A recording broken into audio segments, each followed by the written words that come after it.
So looking back from now it's 2008. Looking back at before the year 2000, I think it's really hard to convey to Tiki files nowadays how little Tiki there was in the 80s and in the 90s, and what a small group of conspirators it was that was hunting for Tiki at the time.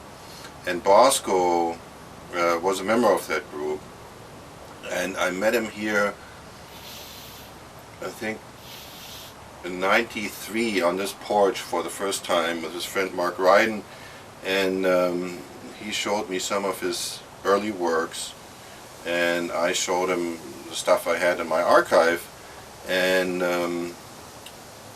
it was just really like a meeting of the minds.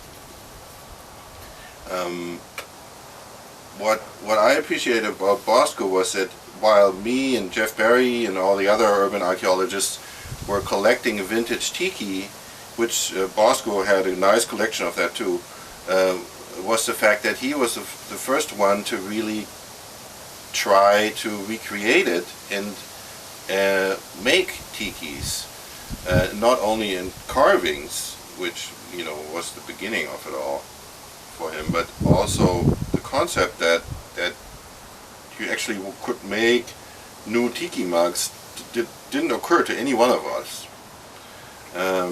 When Bosko came up with that idea, me and Jeff Berry went like, oh, that's interesting, and we just couldn't conceive that anything would come out of it.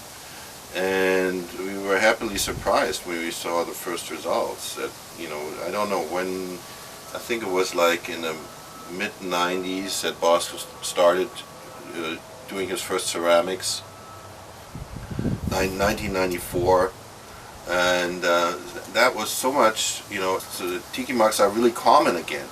Back then there were these incredible relics, and the idea that all this Tiki stuff would be readily available again was just inconceivable. During the Tiki revival in the 1990s, the first artists that started getting into Tiki were mostly graphic artists.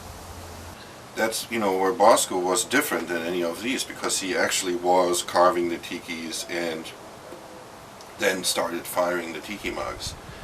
And not until years later did other people pick up that, pick up the chainsaw and started firing Tiki mugs, Tiki ceramics. Another thing that I appreciated about Bosko was that he picked up on Whitco pretty quickly.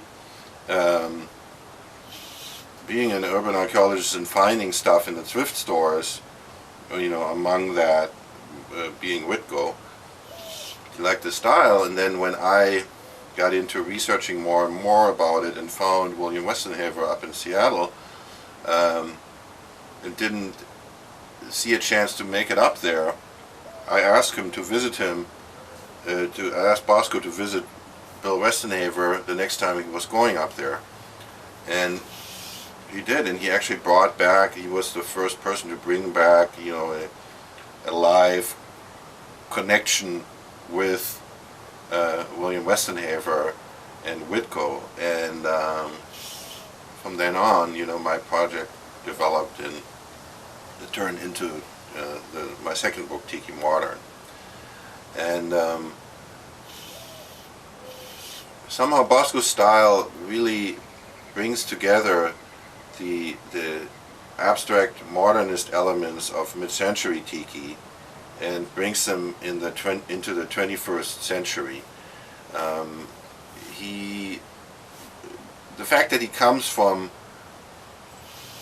Tiki ephemera collecting has a lot to do with that, I think. Collecting those in looking at them, intently, obviously he picked up the style and it now sort of comes naturally to him and shows in his work.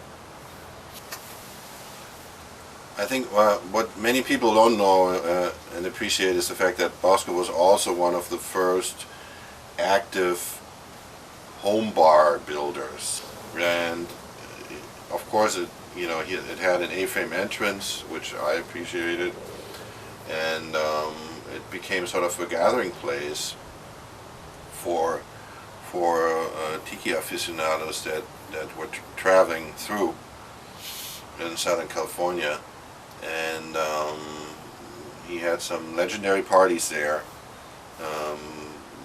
to the degree that he sort of had to step away from that for a while because it started getting out of hand, I heard.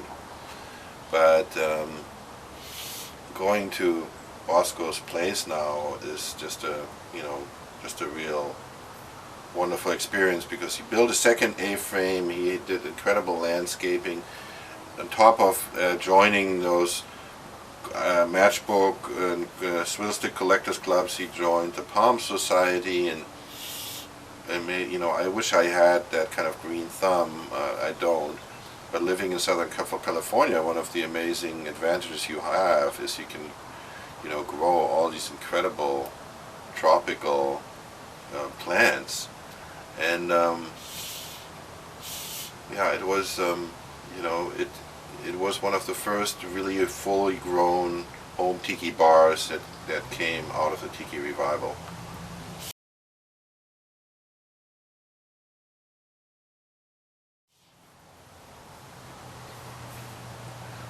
That wasn't so great, but it was something.